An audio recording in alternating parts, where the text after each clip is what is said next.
1884 October 13 Leo 13 മാർപ്പാപ്പ തന്റെ സ്വകാര്യ ചാപ്പലിൽ വിശുദ്ധ കുർബാന അർപ്പിച്ചുകൊണ്ടിരിക്കുകയാണ്. ഇതൊരു കെട്ടുകഥയല്ല, ഇത് സഭയുടെ ചരിത്രത്തിൽ സംഭവിച്ച കാര്യമാണ്. കൃത്യമായി അതിന് ഡോക്യുമെന്റുകളും തെളിവുകളും ഉണ്ട്.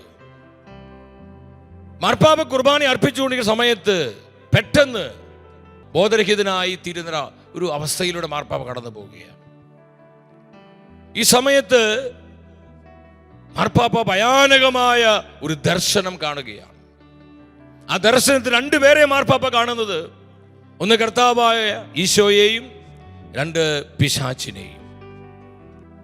പിശാച് സാത്താൻ കർത്താവിനോട് ചോദിക്കുകയാണ്, എനിക്ക് മതിയായ സമയവും അധികാരവും തന്നാൽ എനിക്ക് നിന്റെ സഭയെ നശിപ്പിക്കാനാകും. ഈശോ പറയും, എത്രത്തോളം സമയവും അധികാരവും നിനക്ക് വേണം? ഈ ചോദ്യത്തിന് മറുപടിയായിട്ട് സാത്താൻ പറയുകയാണ്, 100 വർഷവും എന്നെ സേവിക്കാൻ തങ്ങളെ തന്നെ നൽകുന്നവരുടെ മേൽ ഒരു വലിയ അധികാരവും. പിന്നീട് മാർപ്പാപ്പ കണ്ടത്, താൽക്കാലികമായി ഈശോ അത് അനുവദിച്ചു കൊടുക്കുകയാണ്. നീ ചോദിച്ച സമയവും അധികാരവും തന്നിരിക്കുന്നു.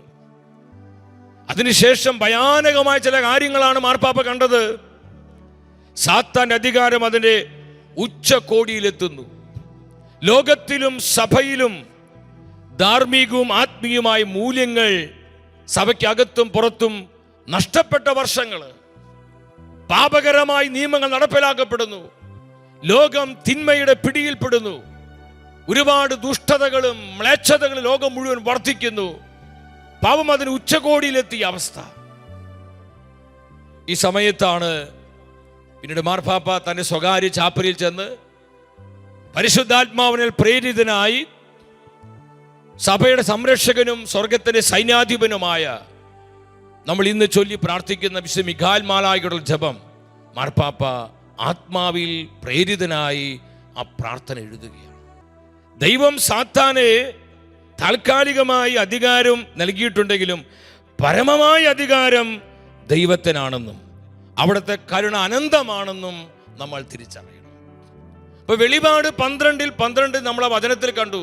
ചുരുങ്ങിയ സമയം അവിശേഷിക്കുന്നു മനസ്സിലാക്കിയ പിശാച് അരിശം പൂണ്ട് കുടുംബങ്ങളെ താറുമാറാക്കാൻ, ദമ്പതികളെ നശിപ്പിക്കാൻ, യുവജനങ്ങളെ മലിനപ്പെടുത്തുവാൻ, സമർപ്പിതരുടെ സമർപ്പണത്തെ കെടുത്തി കളയുവാൻ, സഭയെ തളർത്തിക്കളയാൻ, സഭയുടെ വിശ്വാസ സത്യങ്ങളിൽ അതിനെ ക്ഷയിപ്പിച്ച് കളയാൻ ഇന്ന് എന്തൊക്കെയാ പിശാച് ചെയ്യുന്നത് നമുക്ക് വ്യക്തമായിട്ട് കാണാനായിട്ട് കഴിയും.